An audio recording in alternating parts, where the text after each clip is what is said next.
Como você está viva? As palavras saíram da boca do Dr. Marcelo Ferreira com uma incredulidade espantada que Júlia nunca tinha ouvido de um médico antes. Ela estava sentada na maca do consultório, ainda vestindo o avental hospitalar descartável, as mãos tremendo levemente enquanto segurava o papel de seda que cobria suas pernas. O ultrassom tinha acabado e o médico olhava para o monitor como se estivesse vendo algo que não deveria existir. Eu estou bem, doutor. Quer dizer, eu estou aqui, não é? Júlia tentou sorrir, mas a expressão dele não mudou. Júlia, ele se virou para ela, tirando os óculos e limpando-os lentamente, como se precisasse de tempo para processar o que ia dizer. Você disse que não vem ao ginecologista há quanto tempo? Uns 10 anos, mais ou menos. Ela baixou os olhos, sentindo aquele peso familiar de culpa e vergonha. O Dr. Marcelo balançou a cabeça, não com julgamento, mas com genuína preocupação. Júlia, o que eu estou vendo aqui nos seus exames, você não deveria estar andando, você não deveria estar consciente, você, tecnicamente, não deveria estar viva. O ar ficou pesado no consultório, mas o que Júlia não sabia ainda é que aqueles 10 anos de negligência escondiam não apenas uma condição médica crítica, mas uma história de trauma, medo e sobrevivência que mudaria completamente sua compreensão sobre o próprio corpo. Júlia tinha 24 anos quando foi ao ginecologista pela última vez. Era 2014, no segundo ano da faculdade de jornalismo, cheia de planos e com a energia e ilusão de invencibilidade que a juventude traz. A consulta tinha sido de rotina, ou pelo menos deveria ter sido. A doutora Patrícia, ginecologista da clínica universitária, era conhecida por ser rápida e eficiente. Talvez eficiente demais. Relaxa, vai ser rapidinho, ela disse enquanto posicionava o espéculo. Mas não foi rapidinho e definitivamente não foi tranquilo. Júlia se lembrava da dor aguda, do desconforto sem fim, da sensação de invasão e vulnerabilidade. Lembrava-se de ter dito, tá doendo, e a médica responder, é normal, toda mulher passa por isso. Se lembrava de ter saído do consultório com as pernas bambas, os olhos úmidos e uma sensação visceral de que nunca mais queria passar por aquilo. Exagero, disseram as amigas. Frescura, insinuou a mãe. Todas nós fazemos, para de drama, comentou a tia. Júlia, então, engoliu o trauma, trancou-o num cantinho da mente e simplesmente parou de ir. Os primeiros 2 anos foram fáceis de justificar. Ela estava ocupada com a faculdade, com estágio, com 1000 coisas mais urgentes. Vou marcar no próximo mês, ela dizia para si mesma. O mês seguinte virava o semestre seguinte, que virava o ano seguinte. No 3º ano, ela começou a sentir as cólicas mais intensas. Nada insuportável, apenas pior do que antes. Tomava ibuprofeno, colocava a bolsa de água quente e seguia em frente. É normal, ela repetia o mantra que tinha ouvido tantas vezes. Todas as mulheres têm cólica. No 5º ano, aos 29, já formada e trabalhando como repórter, o fluxo menstrual tinha ficado alarmantemente intenso. Ela trocava absorvente a cada hora, acordava de madrugada em lençóis manchados, tinha que planejar sua vida em torno dos dias de menstruação. Suas amigas sugeriam, Júlia, vai ao médico. Mas só de pensar na maca, no avental, no espéculo, no toque, o pânico era quase físico, coração acelerado, mãos a suar. Está tudo bem, ela mentia. É só um período pesado. Acontece. No 7º ano, as dores começaram a vir fora do período menstrual, manifestando-se como pontadas agudas no baixo ventre e uma pressão constante, como se algo estivesse a pesar por dentro. Ela tomava mais analgésicos, reduzia atividades físicas, evitava relações sexuais porque doía demais. Lucas, seu namorado na época, ficava preocupado. Amor, você precisa ver isso, não é normal. Eu sei do meu corpo, ela respondia defensiva. Mas a verdade, ela estava com medo. Medo de voltar naquele consultório. Medo de sentir aquela vulnerabilidade de novo. Medo de que, se algo estivesse realmente errado, ela fosse culpada por ter esperado tanto. No 8º ano, ela começou a sentir uma fadiga extrema. Não era cansaço de trabalho, mas sim uma exaustão profunda, daquelas que a faziam precisar de 3 alarmes para acordar acordar e, mesmo assim, passar o dia inteiro numa névoa. Foi ao clínico geral. Deve ser anemia, ele disse. Pediu hemograma. Resultado: hemoglobina em 8,5 gramas por decilitro. O normal seria 12 a 16. Está sangrando muito na menstruação? Perguntou o médico. Um pouco mais que o normal, eu acho. Precisa ir ao ginecologista investigar. Pode ser mioma, endometriose, várias coisas. Júlia saiu com a guia de encaminhamento na bolsa. E nunca marcou. No 9º ano, aos 33, ela começou a sentir o abdômen inchado. Não era ganho de peso normal, mas uma distensão localizada, uma protuberância que fazia as suas calças não fecharem direito. Estou ficando velha. Metabolismo mudou. Ela justificava enquanto comprava calças um número maior. Mas no fundo, em algum lugar profundo da consciência, ela sabia. Sabia que algo estava errado. Sabia que estava fugindo. Sabia que o medo de enfrentar o consultório estava maior que o medo de adoecer. Foi numa terça-feira de março, no escritório da redação onde Júlia trabalhava como editora. Ela estava revisando uma matéria quando sentiu. Não era uma cólica comum. Era uma dor dilacerante, como se algo estivesse rasgando por dentro. Ela dobrou sobre a mesa, sem ar, suor frio escorrendo pela testa. Júlia! Júlia! Marina, sua colega de mesa, correu até ela. Júlia tentou falar, mas a dor era tão intensa que apenas gemeu. Olhou para baixo e viu uma mancha vermelha se espalhando na cadeira. Estava sangrando. Muito. Alguém chama o SAMU! Marina gritou. Os próximos minutos foram um borrão. Paramédicos chegando. Maca, ambulância, sirene. Júlia entrava e saía da consciência, ouvindo fragmentos de conversa. Pressão caindo. Hemorragia ativa. Precisa de transfusão. No pronto-socorro, uma médica de plantão, doutora Beatriz Costa, examinou rapidamente. Quando foi sua última consulta ginecológica? Júlia, pálida como papel, sussurrou. 10 anos. A médica parou. Olhou para ela com uma expressão que Júlia não conseguiu decifrar. Vamos fazer um ultrassom de emergência. Agora, o técnico de ultrassom passou o transdutor pelo abdômen de Júlia com movimentos lentos, medindo, anotando. Sua expressão era neutra, profissional, mas Júlia viu quando ele fez uma pausa mais longa numa área específica. Doutora, pode vir ver? A doutora. Beatriz se aproximou do monitor. Júlia via as imagens em preto e branco, mas não entendia nada. Apenas formas abstratas, sombras, contrastes. Meu Deus! A médica sussurrou. O quê? O que foi? Júlia tentou se levantar, mas estava fraca demais. A doutora Beatriz puxou uma cadeira e sentou ao lado da maca. Júlia, você tem um mioma uterino. Grande, muito grande. Mioma, tipo um tumor benigno, na maioria dos casos. Mas o seu, ela apontou para o monitor. Seu mioma tem aproximadamente 18 centímetros de diâmetro. É do tamanho de um melão grande. Ele está ocupando quase toda a cavidade pélvica. Júlia sentiu o mundo girar. 18 centímetros? E tem mais. Você tem sinais avançados de endometriose? O tecido que reveste o útero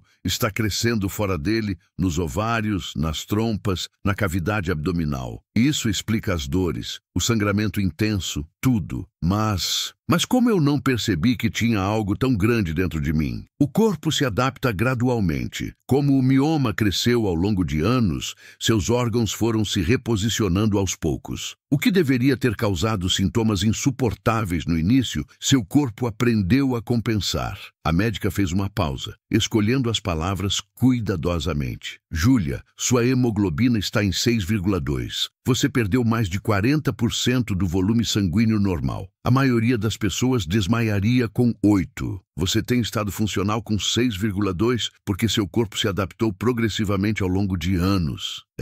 Eu sinceramente não sei como você está consciente agora. Lágrimas começaram a escorrer pelo rosto de Júlia. Eu fui idiota. Eu sabia que devia ter ido antes. Eu sabia. Não é idiotice. A doutora Beatriz segurou sua mão. Posso perguntar por que você não foi ao ginecologista por tanto tempo? Entre soluços, Júlia contou. Contou sobre a consulta há 10 anos, sobre a dor, sobre se sentir invalidada quando disse que doía, sobre a frase "é normal", que se transformou num mantra de negação. Toda vez que eu pensava em marcar, eu lembrava daquela sala, daquela sensação, do medo, e eu simplesmente não conseguia. A doutora Beatriz ouviu tudo em silêncio. Quando Júlia terminou, ela apertou sua mão com mais força. Júlia, o que você passou não foi um exame normal. Um exame ginecológico não deve causar dor intensa. Se causou, ou a profissional foi negligente na técnica, ou você tinha alguma condição, talvez o início dessa endometriose, que tornava o exame mais sensível. Mas, independente do motivo, dor não é normal. E você deveria ter sido ouvida. Era a primeira vez em 10 anos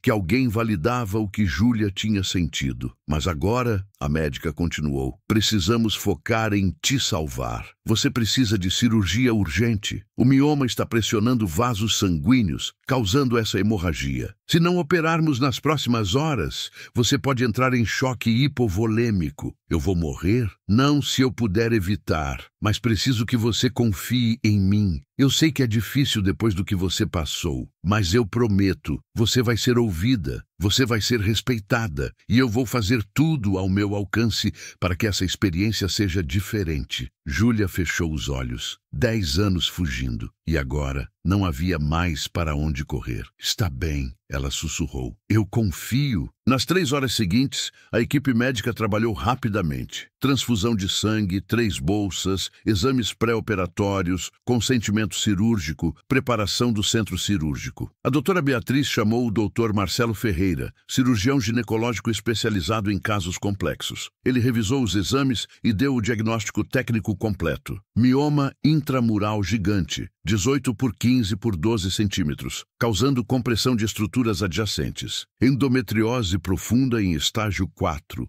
focos em ovários bilaterais, ligamentos uterossacros, fundo de saco de Douglas, anemia severa por perda crônica, hemorragia ativa por ruptura de vasos do mioma. Ele olhou para Júlia com expressão séria. Vou ser honesto, é uma cirurgia complexa. O mioma está tão grande que distorceu toda a anatomia pélvica. Vou tentar preservar o útero, mas dependendo do que encontrar lá dentro, pode ser que a histerectomia seja a única opção segura. Histerectomia. Quer dizer tirar o útero inteiro? Sim, você tem 34 anos.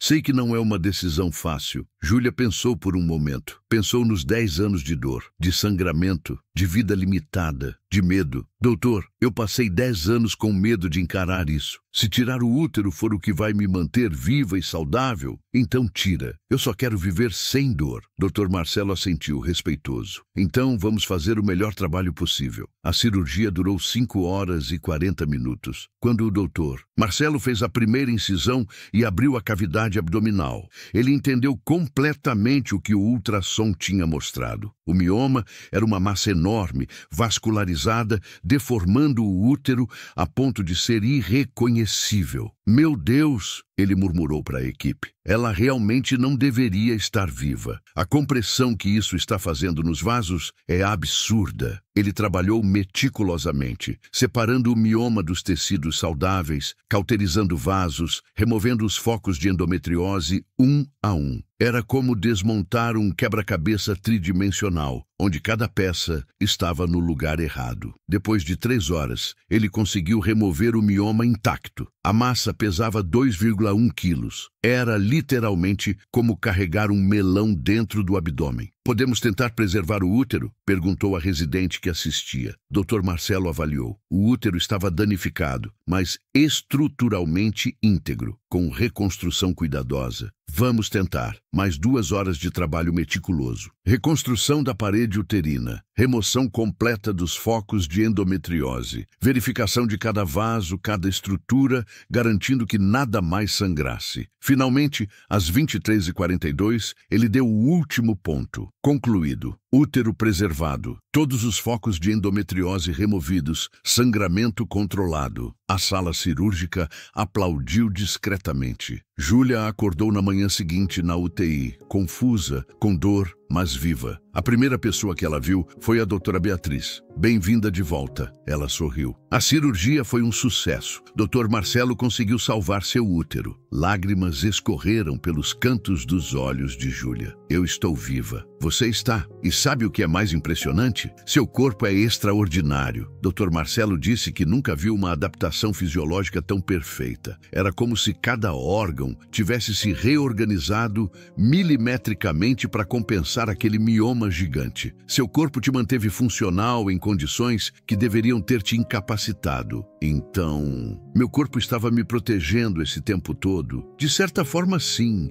Mas, Júlia, a médica ficou séria. Seu corpo fez o possível com os recursos que tinha. Mas ele não era invencível. Se você tivesse esperado mais alguns meses ou até semanas, não sei se teríamos conseguido te salvar. Júlia fechou os olhos, absorvendo a realidade. Ela tinha caminhado na linha tênue entre adaptação milagrosa e morte iminente. No terceiro dia pós-operatório, o Dr. Marcelo foi visitá-la no quarto. Ele puxou uma cadeira e sentou ao lado da cama. Júlia, posso te fazer uma pergunta? Por que você esperou 10 anos? Ela já tinha contado para a doutora Beatriz, mas contar de novo era importante. Então ela falou sobre o trauma, sobre o medo, sobre como uma experiência ruim se transformou numa barreira intransponível. Dr. Marcelo ouviu tudo. Quando ela terminou, ele suspirou profundamente. Júlia, eu vou te contar uma coisa que não é fácil de admitir. Há 15 anos,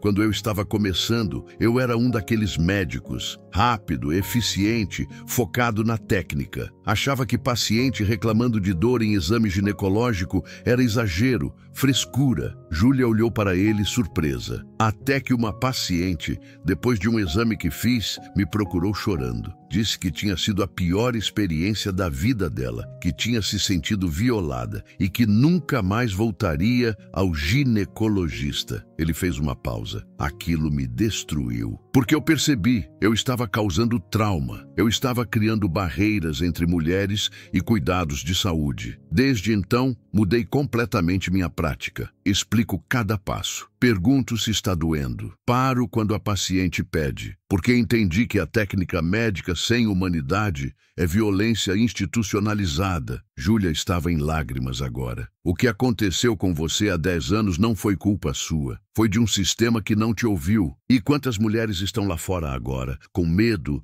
evitando consultas, desenvolvendo condições silenciosas, porque tiveram experiências traumáticas que ninguém validou? Muitas, eu imagino. Júlia sussurrou. Muitas, ele confirmou. E é por isso que eu vou te pedir uma coisa. Quando você se recuperar, quando você estiver pronta, conta a sua história. Porque a cada mulher que ouvir, talvez uma vá ao médico mais cedo. Talvez uma não espere 10 anos. Talvez uma seja salva antes que seja quase tarde demais. Júlia estava sentada em frente à câmera do podcast Saúde Sem Tabu, um microfone à sua frente, o coração acelerado, mas a voz firme. Meu nome é Júlia Rodrigues, tenho 34 anos e há 6 meses quase morri porque passei 10 anos sem ir ao ginecologista. Ela contou tudo, o trauma inicial, os anos de evitação, os sintomas progressivos, a emergência, a cirurgia, a descoberta de que seu corpo tinha feito o impossível para mantê-la viva. E eu quero que cada mulher ouvindo isso saiba, se um exame ginecológico dói muito,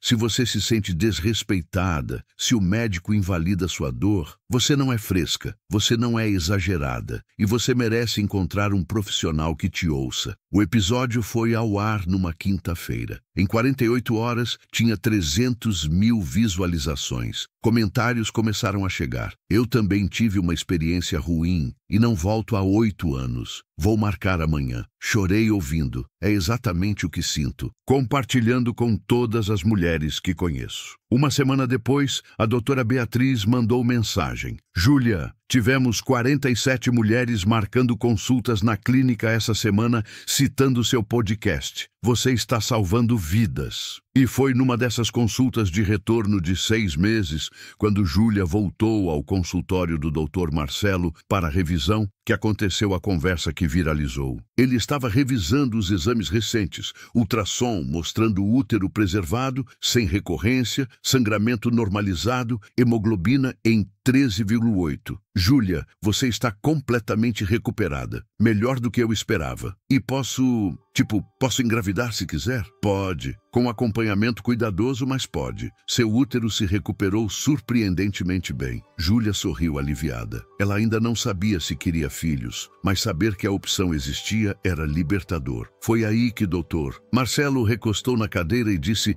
meio que pensando em voz alta, sabe, Júlia, eu estava revendo seus exames da emergência ontem e aquela pergunta voltou. Como você estava viva? Hemoglobina em 6, mioma de 2 quilos comprimindo vasos vitais, hemorragia ativa. Estatisticamente, você deveria ter entrado em choque dias antes de chegar no hospital. Meu corpo é teimoso, ela brincou. Seu corpo é extraordinário, ele corrigiu. Mas sabe o que me impressiona mais? Não é a adaptação fisiológica, que já é incrível, é a força psicológica. Você carregou um trauma por 10 anos, mas quando chegou o momento crítico, quando você precisou confiar de novo, você conseguiu. Não sei se foi força, acho que foi desespero, foi as duas coisas. E é isso que faz sua história tão importante, porque tem milhões de mulheres lá fora carregando traumas médicos, e elas precisam saber que é possível superar, que é possível confiar de novo, e que vale a pena enfrentar o medo. Júlia sentiu um nó na garganta. Sabe o que é engraçado, doutor? Eu passei 10 anos com medo de sentir dor num consultório, e acabei sentindo uma dor infinitamente maior por ter evitado. Mas você sobreviveu,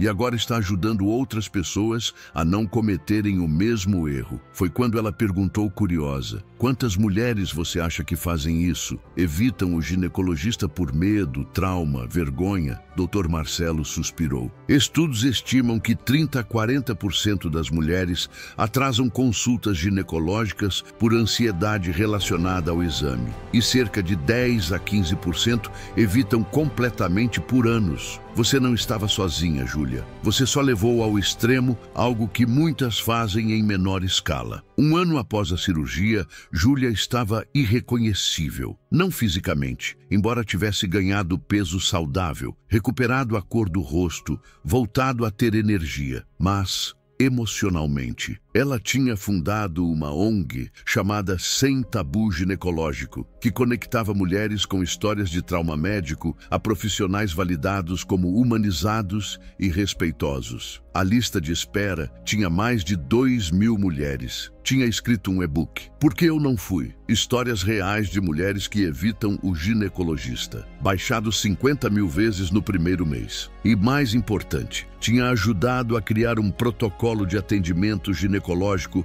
trauma informado, que estava sendo implementado em clínicas públicas de 3 estados. Marina, sua amiga que tinha ligado para o SAMU naquele dia terrível, estava com ela no lançamento oficial do protocolo. Você percebe que quase morreu há 1 ano, né? Todos os dias, Júlia respondeu. E todos os dias eu fico grata, porque se eu não tivesse chegado tão perto, talvez eu nunca tivesse entendido o quanto essa questão é importante. Acha que salvou quantas mulheres até agora? Júlia pensou. Quantos e-mails tinha recebido de mulheres dizendo marquei consulta depois de ouvir sua história? Quantos comentários em redes sociais? Quantas mensagens diretas? Não sei. Centenas, talvez, mas cada uma é uma vida que não precisou chegar onde eu cheguei. Naquela tarde, Júlia tinha algo especial planejado. Tinha pedido para acompanhar uma consulta na clínica do Dr. Marcelo, não como paciente, mas como observadora, para documentar o protocolo Trauma Informado em Ação. A paciente era Fernanda, 28 anos, que não ia ao ginecologista há 6 anos,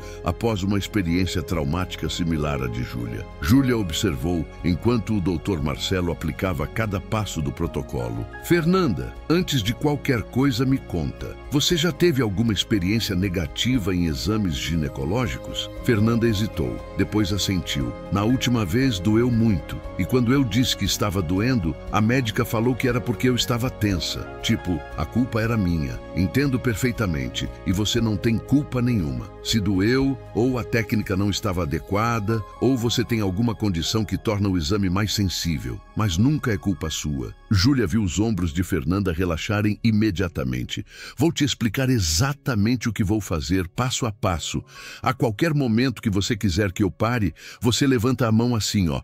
Eu paro imediatamente, sem perguntas, sem julgamento. Está combinado? Durante o exame, Dr. Dr. Marcelo narrava cada ação. Agora vou tocar externamente para avaliar. Sentiu algum desconforto? Não. Ótimo. Agora vou posicionar o espéculo. Pode sentir uma pressão leve. Quando Fernanda tensionou, ele parou imediatamente. Está desconfortável? Vamos pausar. Respira fundo comigo. Isso. Quer que eu continue ou prefere parar hoje? Pode continuar. Só precisei respirar. Perfeito. Me avisa se precisar de outra pausa. 15 minutos depois, o exame estava concluído. Fernanda tinha lágrimas nos olhos, mas não de dor. Eu consegui e não doeu. Por que não doeu? Porque você estava relaxada, porque eu fui devagar, porque respeitei seu corpo. É assim que deveria ser sempre. Quando Fernanda saiu, Júlia entrou no consultório. Viu a diferença? Dr. Marcelo perguntou. Vi e filmei tudo para o documentário. Júlia sorriu. Sabe quantos médicos já pediram treinamento no protocolo? Quantos? 347, em 4 estados. Dr. Marcelo balançou a cabeça emocionado. Sabe o que isso significa? Significa que o trauma que você carregou por 10 anos está se transformando em cura para milhares. Mas havia algo que Júlia ainda não sabia. Algo que Dr. Marcelo tinha guardado por 1 ano, esperando o momento certo de contar. Júlia, posso te mostrar uma coisa? Ele abriu uma gaveta e tirou uma foto antiga. Era de uma mulher jovem, talvez uns 25 anos, num consultório médico. Você sabe quem é? Júlia olhou mais de perto e arregalou os olhos. É a doutora Patrícia, a médica que me atendeu há 10 anos? Não, é a paciente que me procurou há 15 anos. A que me disse que eu tinha traumatizado ela num exame, a que me fez mudar completamente minha prática médica. Júlia sentiu o chão sumir. Ela virou médica? Virou. Ginecologista, inclusive. Mas uma ginecologista diferente. Ela abriu uma clínica especializada em atendimento trauma informado em São Paulo. Atende exclusivamente mulheres com histórico de trauma médico. Ele mostrou o celular. Na tela, o site da clínica. E lá estava ela, mais velha, mas era inequivocamente a mesma mulher da foto. Eu mandei sua história para ela alguns meses atrás. E sabe o que ela respondeu? Ele abriu o e-mail e leu. Marcelo, obrigada por compartilhar. Ler a história da Júlia foi como olhar no espelho do passado. Eu também evitei ginecologista por anos após aquela experiência com você. E quando finalmente fui, descobri um cisto ovariano que precisou de cirurgia de emergência. Aquele dia no seu consultório, quando chorei e te contei o que tinha sentido, mudou sua vida profissional. Mas também mudou a minha. Decidi que se me tornasse médica, seria o tipo de médica que eu precisava ter encontrado. Diz para Júlia que ela está fazendo o que eu faço há 10 anos e que estou aqui se ela quiser conversar. Com carinho, doutora Roberta Silva. Júlia estava chorando abertamente agora. Ela transformou o trauma dela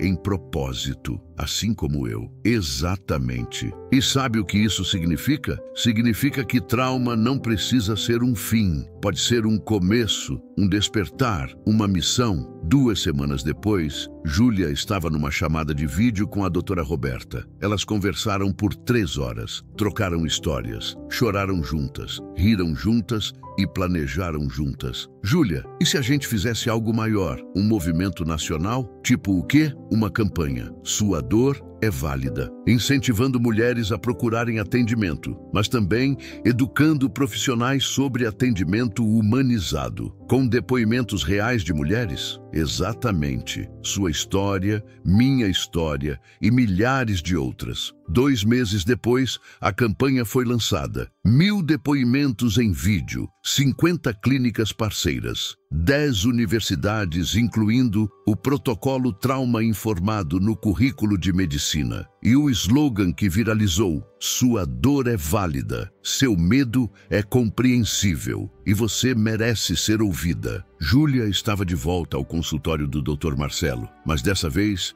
não era consulta de rotina. Era para gravar o último episódio da série documental Como Você Está Viva. 6 episódios sobre mulheres que quase morreram por evitar consultas ginecológicas e como elas transformaram suas histórias em ativismo. A câmera estava ligada. Dr. Marcelo olhou diretamente lente para lente. Eu sou o Dr. Marcelo Ferreira, ginecologista há 22 anos. E durante 15 desses anos, eu fui parte do problema. Fui um dos médicos que causavam trauma, que invalidavam dor, que priorizavam eficiência sobre humanidade. Ele olhou para Júlia, até que uma paciente me confrontou. E anos depois, outra paciente quase morreu pelas consequências de traumas como os que eu causava. Essas duas mulheres mudaram minha vida, mas mais importante, estão mudando a vida de milhares de outras. Júlia assumiu a fala. Eu passei 10 anos com medo, 10 anos evitando, e quase paguei o preço máximo, mas sobrevivi. E agora uso minha sobrevivência para uma missão: garantir que nenhuma mulher precise escolher entre enfrentar um trauma ou arriscar a própria vida. Ela fez uma pausa, olhando para a câmera. Se você está assistindo isso e se reconheceu na minha história, se você tem evitado o ginecologista por medo, por vergonha, por trauma, eu entendo, eu vivi isso. Mas eu te imploro, não espere 10 anos, não espere até estar quase morrendo, doutor. Marcelo complementou. E se você é profissional de saúde assistindo isso, pergunte-se: seu paciente sai do seu consultório se sentindo cuidado ou violado? Porque a diferença entre esses dois pode ser a diferença entre alguém voltar em 1 ano ou voltar em 10. Entre diagnóstico precoce ou emergência fatal. A última cena do documentário mostrava Júlia num parque correndo, algo que ela não conseguia fazer há anos por conta da anemia e fadiga. A voz dela em off. Tem uma pergunta que me fazem sempre: você se arrepende de ter esperado 10 anos? Imagem dela parando, respirando fundo, sorrindo. Claro que sim. Me arrependo de cada dia que vivi com dor, quando poderia ter vivido com saúde. De cada oportunidade que perdi por estar doente. De cada momento que desperdicei com medo. Ela senta num banco, olha para o céu. Mas não me arrependo de usar esses 10 anos perdidos para salvar outras mulheres de perderem os delas. Porque meu trauma não pode ser apagado, mas pode ser transformado. Então sim, quase morri, mas descobri algo. Às vezes precisamos chegar perto da morte para entender o verdadeiro valor da vida. E o verdadeiro valor da vida não é apenas sobreviver. Ela se levanta, começa a caminhar. É usar sua sobrevivência para que outras pessoas não precisem passar pelo que você passou. Meu nome é Júlia Rodrigues. Há 18 meses, um médico me perguntou: como você está viva? E hoje, finalmente, eu sei a resposta. Porque às vezes, sobreviver não é o fim da história, é o começo de uma missão. E às vezes, quase morrer é o que te ensina a realmente viver. Sua saúde não é luxo, é direito. Sua dor não é frescura, é sinal. E seu medo não é vergonha, é válido. Mas não deixe que o medo de 10 minutos num consultório te tire 10 anos de vida, ou a própria vida. Você nunca sabe qual história está por trás daquele cancelamento de consulta. Você nunca sabe qual trauma está impedindo alguém de buscar ajuda. Mas você pode ser a pessoa que quebra esse ciclo, sendo o profissional que ouve, que respeita, que cuida. Porque salvar vidas não é só sobre técnica cirúrgica, é sobre criar um ambiente onde as pessoas se sintam seguras para buscar ajuda antes que seja tarde demais. Do something different that we've never seen.